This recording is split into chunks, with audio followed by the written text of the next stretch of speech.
করেছিল আওয়ামী লীগ, বললেন আইন উপদেষ্টা। ভুল বোঝাবুঝি এড়াতে অন্তর্বর্তী সরকারকে ফের আলোচনায় বসার আহ্বান মির্জা ফখরুলের। ঢালাওভাবে মামলা না করতে নেতাকর্মীদের নির্দেশনা। বন্যায় প্রাণহানি বেড়ে ৩১, নদ নদীর পানি কমলেও দুর্ভোগ বাড়ছে বানভাসীদের। খাদ্য বাসস্থান সংকটে লাখো মানুষের হাহাকার। এবং মিরাজুলের নৈপুণ্যে ইতিহাসে প্রথমবারের মতো সাফ চ্যাম্পিয়নশিপ জিতল বাংলাদেশের যুবারা। নেপালের জালে ৪ গোল।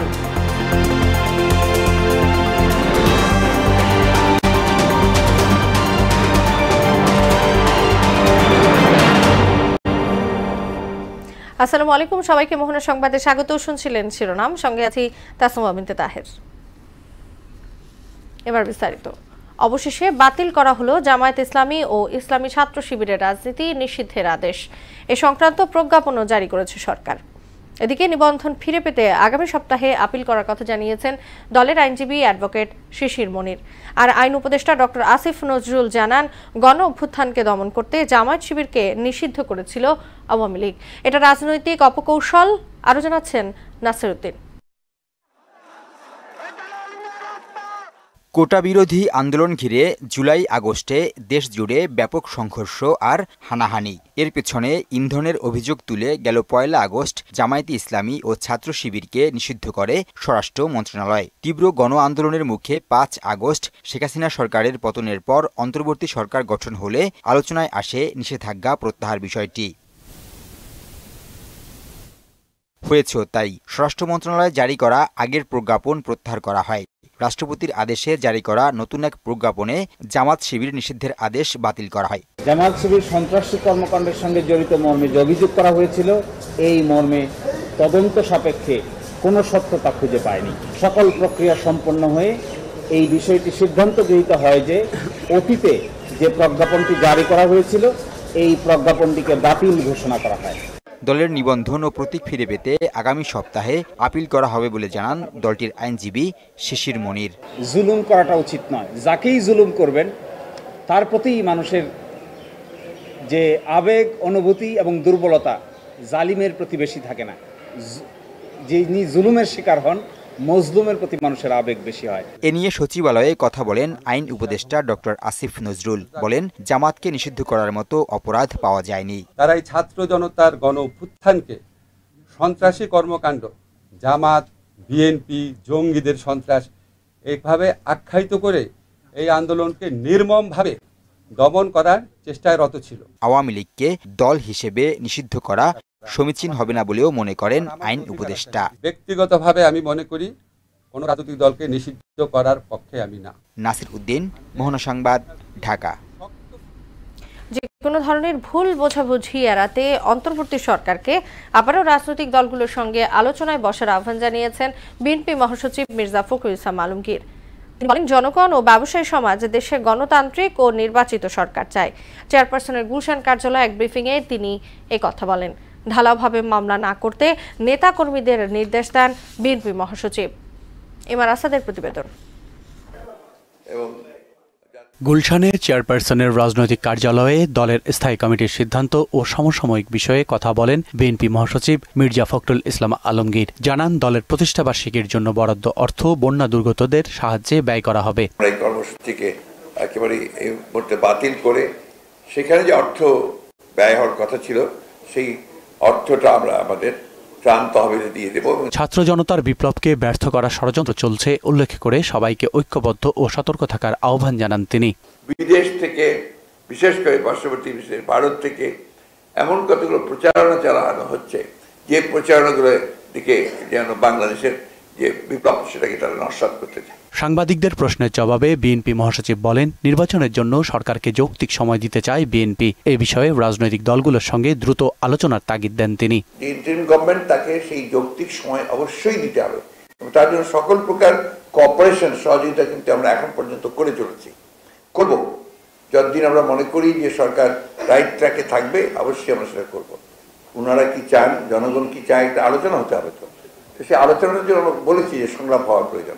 বিএনপি কোনো রাজনৈতিক দলকে নিষিদ্ধের পক্ষে নয় বলেও জানান মির্জা ফখরুল। জনগণের মধ্যে যেন কোনো বিভাজন সৃষ্টি না হয়, আমি অনুরোধ করব সবাইকে যে তারা যেন এই ধরনের এমন কোনো বক্তব্য না দেন যে বক্তব্যগুলো কখনো বিভাজন সৃষ্টি করবে। MR আসাদ, মোহনা সংবাদ, ঢাকা। বন্যার খবর। নদ নদীর পানি কমতে শুরু করলেও দুর্ভোগ কমছে না বানভাসীদের। মানবেতর জীবনযাপন করছে পানিবন্দী 12 লাখেরও বেশি মানুষ। ক্ষতিগ্রস্ত হয়েছে প্রায় 59 লাখ। চলমান বন্যায় 11 জেলায় প্রাণহানির সংখ্যা বেড়ে দাঁড়িয়েছে 31 জনে। এদিকে বন্যায় বসতঘর, রাস্তাঘাট, ফসলি জমি, ব্যবসা প্রতিষ্ঠান ও গবাদি পশু সহ সম্পদের ক্ষয়ক্ষতি হয়েছে খুব বেশি। বন্যা পরিস্থিতির খবর জানাচ্ছেন শামী সোনা। ফেনীতে নিম্নাঞ্চল ছাড়া বন্যা কবলিত এলাকাগুলোর পানি নামতে শুরু করেছে। সেই সঙ্গে ফুটে উঠেছে ক্ষয়ক্ষতির চিত্র। তবে ফেনী সদর সহ পরশুরাম, ফুলগাজী, ছাগলনাইয়া, দাগনভূঞা ও সোনাগাজীর কিছু স্থানের মানুষ এখনো পানিবন্দী। নোয়াখালীতে এখনো তলিয়ে আছে পথঘাট। ঘরবাড়িতে পানি থাকায় এখনো আশ্রয়কেন্দ্রে আছে মানুষ। লক্ষ্মীপুর সদর, রায়পুর, রামগঞ্জ, চন্দ্রগঞ্জ, রামগতি ও কমলনগর উপজেলায় পানিবন্দী প্রায় 8.5 লাখ মানুষ। প্রতিদিন প্লাবিত হচ্ছে নতুন নতুন এলাকা। আশ্রয়কেন্দ্রে ঠাঁই নিয়েছে প্রায় 25,000 পরিবার। কুমিল্লার 17টি উপজেলার মধ্যে 14টি উপজেলায় বন্যার পানিতে ভাসছে। জেলার 12 থেকে 14 লাখ মানুষ পানিবন্দী হয়ে পড়েছে। চট্টগ্রামের বন্যা কবলিত মিরসরাই, ফটিকছড়ি, হাটহাজারী ও রাউজানের বিভিন্ন এলাকা থেকে নামতে শুরু করেছে পানি। তবে নতুন করে দেখা দিয়েছে পানিবাহিত রোগের শঙ্কা। এদিকে চলমান বন্যায় 11 জেলায় 31 জনে উন্নীত হয়েছে প্রাণহানি। এখনো 12,27,554 পরিবার পানিবন্দী অবস্থায় আছে। ক্ষতিগ্রস্ত 58,22,000 মানুষ। সচিবালয়ে এক সংবাদ সম্মেলনে এসব তথ্য জানান দুর্যোগ ব্যবস্থাপনা মন্ত্রণালয়ের অতিরিক্ত সচিব KM আলী রেজা। 11টি জেলায় আমাদের 619টি মেডিকেল টিম কাজ করছে স্বাস্থ্যসেবা প্রদান করার জন্য। বরাদ্দের ক্ষেত্রে আমাদের একটু আপডেট আছে। আমরা 1 কোটি টাকা নতুন বরাদ্দ করেছি। সেটি হচ্ছে কুমিল্লাতে 30 লক্ষ, ফেনীতে 20 লক্ষ, নোয়াখালীতে 30 এবং লক্ষ্মীপুরে 20 লক্ষ। এটা হচ্ছে বাড়তি বরাদ্দ। ক্ষতিগ্রস্তদের চিকিৎসা সেবা দিতে 11 জেলায় চালু করা হয়েছে 619টি মেডিকেল টিম। আমাদের ত্রাণ সামগ্রী পর্যাপ্ত রয়েছে। শারমিন স্বর্ণা, মোহনা সংবাদ। সার ও মসুর ডাল কেনার অনুমোদন দিয়েছে সরকার। দুপুরে সচিবালয়ে সরকারি ক্রয় সংক্রান্ত কমিটির বৈঠকে এ অনুমোদন দেওয়া হয়। অর্থ উপদেষ্টা সালেহ উদ্দিন আহমেদ জানান, সরবরাহ ঠিক রাখতে সর্বোচ্চ চেষ্টা চলছে। পরিকল্পনা সফল হলে আগামীতে আর সার সংকট হবে না। এসেনশিয়াল জিনিস, সার, কীটনাশক, তারপরে জ্বালানি, খাদ্য, এইগুলো একেবারে কোনো কিছুই আটকাচ্ছে না। যেমনি পারো বাংলাদেশ ব্যাংক ম্যানেজ করছে, মেকানিজম আছে। এটাতে আমার মনে হয় না খুব অসুবিধা হবে। একটু কিছু কিছু জায়গায় আছে, হয়তো কিছু সময় লাগবে, বাট অতি প্রয়োজনীয় জিনিসপত্র কোনো আটকাবে না। অন্তর্বর্তীকালীন সরকার দায়িত্ব নেওয়ার পরই নানা দাবিতে সরব রাজধানী। মন্ত্রণালয় সহ বিভিন্ন সংস্থা, চুক্তিভিত্তিক কর্মচারী কিংবা শিক্ষার্থীরা নেমেছে রাজপথে। এতে গতি হারিয়েছে বিভিন্ন দপ্তর। এতে উদ্বেগ জানিয়ে বৈষম্য বিরোধী ছাত্র আন্দোলনের সমন্বয়করা বলছেন, দাবি দেওয়া নিয়ে তাড়াহুড়া না করে সরকারকে স্থির হওয়ার সময় দিতে হবে। মনিরুল ইসলামের বিশেষ প্রতিবেদন। ৭১-এর পর একটি ২৪। এ বিজয় যেন নতুন দেশ গড়ার এক মহা উপাখ্যান। ছাত্র জনতার আন্দোলনের ফলাফল স্বৈরতন্ত্রের পতন, দীর্ঘ ১৫ বছরের একনায়কতন্ত্রের অবসান। জাতির ক্রান্তিলগ্নে ছাত্র জনতার ডাকে সাড়া দিয়ে অনিয়মে জর্জরিত দেশের দায়িত্ব নেন শান্তিতে নোবেলজয়ী বিশ্বনন্দিত অর্থনীতিবিদ ডক্টর মোহাম্মদ ইউনূস। অন্তর্বর্তীকালীন সরকারের দায়িত্ব নিয়েছে এক পক্ষকালও হয়নি, অথচ এর মাঝে দাবি দেওয়ার ঝুলি নিয়ে রাজপথে নেমেছেন সরকারি প্রতিষ্ঠানের বিভিন্ন স্তরের কর্মজীবীরা। গত এক সপ্তাহে ঢাকায় অন্তত ২০টি বিক্ষোভ কর্মসূচি পালিত হয়েছে। ধারণা করা হচ্ছে ২-১ সপ্তাহে আসতে পারে আরও নতুন দাবি, মাঠে নামতে পারেন অনেকেই। আন্দোলনকারীদের দাবি দীর্ঘদিন ধরেই বৈষম্যের বোঝা আরব্য উপন্যাসের দৈত্যের মতো ঘাড়ে চেপে বসেছে। এ থেকে মুক্তি পাওয়া জরুরি। যারা টাকা দিতে পেরেছে, তারা প্রশ্ন বিক্রি করতে পেরেছে, তারা সামনে সারিতে চলে আসছে। আমরা বেকার যুবক যারা আছে, আমাদের চাকরিও দরকার। আমরা ৪০ বছর পর্যন্ত বেতন পাই না। স্বাধীন সার্বভৌমত্ব বৈষম্যহীন বাংলাদেশ গড়তে চাই আমরা। তবে নতুন সরকারকে বেকাদাই ফেলে নয়, প্রত্যাশা পূরণে এখন কেবল দৃষ্টি আকর্ষণ করা হচ্ছে বলে জানান আন্দোলনকারীরা। এটা একটু সরকারের জন্য চাপ। তার মধ্যে এখানে যেগুলো একটু ইমার্জেন্সি সেগুলো আগে দ্রুত মেটানো দরকার। নতুন সরকার আসছে এবং অল্প কয়েকদিনের মধ্যে মানুষের তো আসলে তার কাছে অনেক এক্সপেকটেশন, তারাও বিপদে পড়ছে। অন্তর্বর্তীকালীন উপদেষ্টাগণের দৃষ্টি আকর্ষণ করছি যেন আমাদের সাথে যেন এই বৈষম্যটা না করা হয়। বৈষম্য বিরোধী ছাত্র আন্দোলনের সমন্বয়ক নিশিতা জামান নিহা বলেন, বৈষম্য দূর করতে নতুন সরকারকে সময় দেওয়া উচিত। আমরা যদি অধৈর্য হয়ে আমরা মনে করি যে এক্ষুনি সবকিছু সমাধান হয়ে যাবে, সেটি তো আসলে সম্ভব না। সরকার আগাচ্ছে সেই পথে যেন আমরাও তাদেরকে সহযোগিতা করি। এসব আন্দোলন সরকারের জন্য চ্যালেঞ্জ হলেও এর মধ্যে কোনো ষড়যন্ত্র দেখছেন না এই সমন্বয়ক। একটা ফ্যাসিস্ট রেজিম যখন চলছিল, মানুষের ওই স্বাধীনতাটা কিন্তু ছিল না। এখন মানুষ দীর্ঘদিন পর মুক্তির স্বাদ পেয়েছে, তারা বাংলাদেশে তাদের অধিকারের কথা জানাতে পারছে। তো এটিকে আসলে আমি পজিটিভভাবেই দেখছি। রাজপথে আন্দোলন না করে সরকারের সঙ্গে বসার আহ্বান জানান ডাকসুর সাবেক ভিপি নুরুল হক। অন্তত 15-20টা দিন সরকারকে একটু সময় দেন, যার যার মন্ত্রণালয়টা একটু বুঝে উঠুক। একটা নির্দিষ্ট সময় যদি আমরা না দেই তারা কিন্তু পারবে না। আমার চেষ্টা থাকবে আপনাদেরকে স্বাস্থ্য উপদেষ্টা মহোদয়ের সাথে আপনাদের একটা প্রতিনিধিকে সাক্ষাৎ করিয়ে দেওয়া। সরকারকে বাধা নয়, বরং সহায়তা করলে বৈষম্যহীন বাংলাদেশ বিনির্মাণ সহজ হবে বলেও মনে করেন তিনি। আপনারাও সরকারকে সহযোগিতা করবেন, সরকারও আপনাদেরকে সহযোগিতা করবে। মনিরুল ইসলাম, মোহনার সংবাদ, ঢাকা। বৈষম্য বিরোধী ছাত্র আন্দোলনে পুলিশের গুলিতে নিহত জুবায়েরের পরিবারকে অর্থ সহায়তা দিয়েছেন ঢাকা মহানগর উত্তর বিএনপির সদস্য সচিব আমিনুল হক। এছাড়া বিএনপির ভারপ্রাপ্ত চেয়ারম্যান তারেক রহমানের নির্দেশে বন্যা কবলিত এলাকায় ত্রাণ সামগ্রী বিতরণ অব্যাহত রেখেছেন দলের নেতাকর্মীরা। আরও জানাচ্ছেন হুমায়ুন কবির। ছাত্র জনতার আন্দোলনে পুলিশের গুলিতে নিহত জুবাইরের পরিবারের খোঁজ খবর নিতে বিএনপির ভারপ্রাপ্ত চেয়ারম্যান তারেক রহমানের নির্দেশে রাজধানীর উত্তরখানে যান ঢাকা মহানগর উত্তর বিএনপি সদস্য সচিব আমিনুল হক। নিহতের পরিবারকে সান্ত্বনা দেওয়ার পাশাপাশি আর্থিক সহায়তাও প্রদান করা হয়। ছাত্র জনতা হত্যাকারী সবাইকে বিচারের মুখোমুখি হতে হবে বলে মন্তব্য করেন তিনি। আমরা এবং সারা বাংলাদেশের মানুষ আজকে একত্রিত হয়েছে যে শেখ হাসিনা সহ এই অবৈধ মন্ত্রী এমপি সহ আজ্ঞাবহ সকল কর্মকর্তাদের আমরা বাংলার মাটিতে বিচার চাই।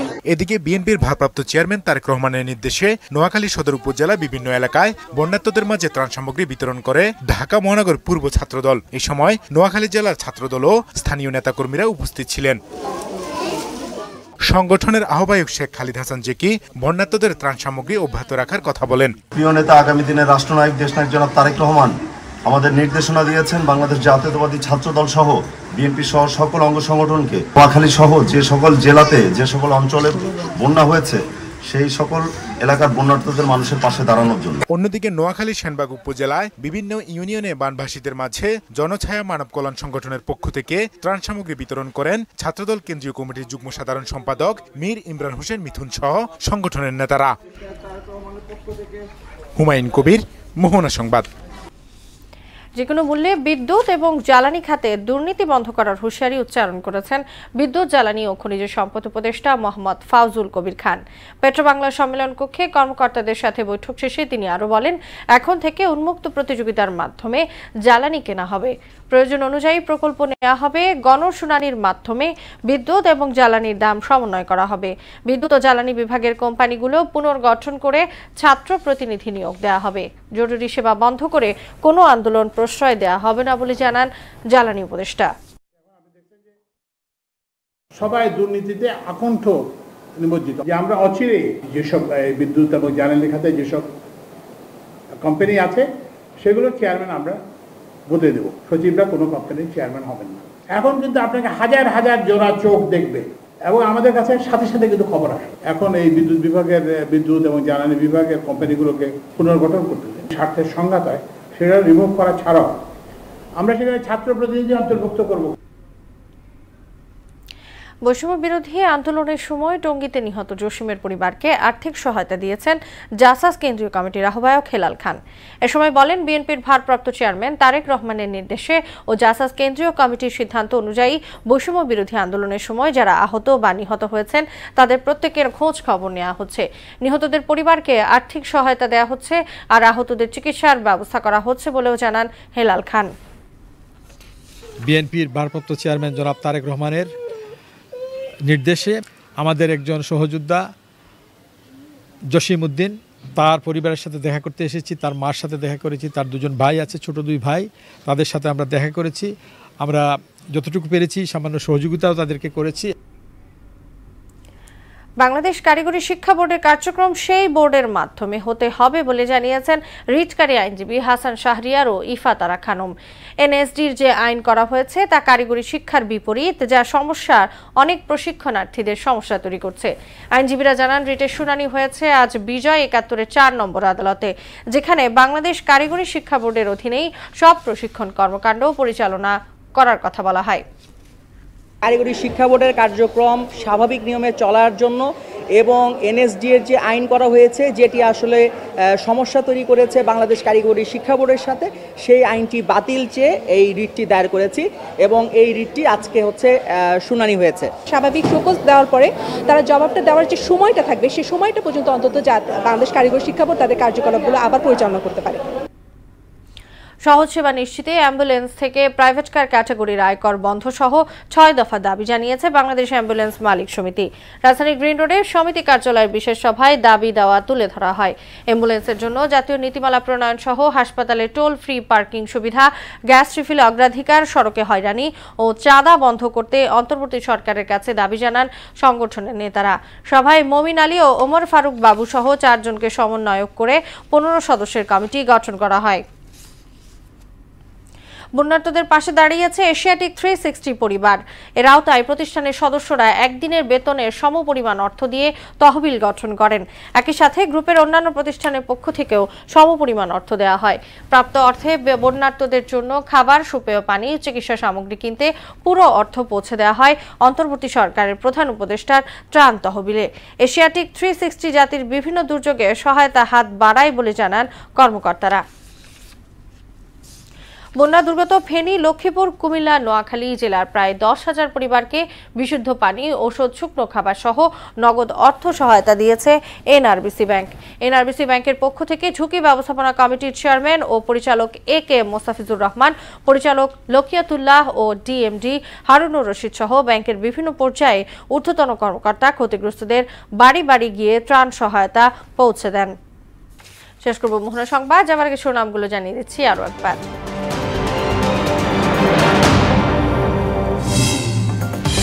জামাত শিবির নিষিদ্ধের আদেশ বাতিল, গণ অভ্যুত্থানকে দমন করতেই নিষিদ্ধ করেছিল আওয়ামী লীগ, বললেন আইন উপদেষ্টা। ভুল বোঝাবুঝি এড়াতে অন্তর্বর্তী সরকারকে ফের আলোচনায় বসার আহ্বান মির্জা ফখরুলের, ঢালাওভাবে মামলা না করতে নেতাকর্মীদের নির্দেশনা। বন্যায় প্রাণহানি বেড়ে 31, নদ নদীর পানি কমলেও দুর্ভোগ বাড়ছে বানভাসীদের, খাদ্য বাসস্থান সংকটে লাখো মানুষের হাহাকার। এবং মিরাজুলের নৈপুণ্যে ইতিহাসে প্রথমবারের মতো সাফ চ্যাম্পিয়নশিপ জিতল বাংলাদেশের যুবারা, নেপালের জালে 4 গোল।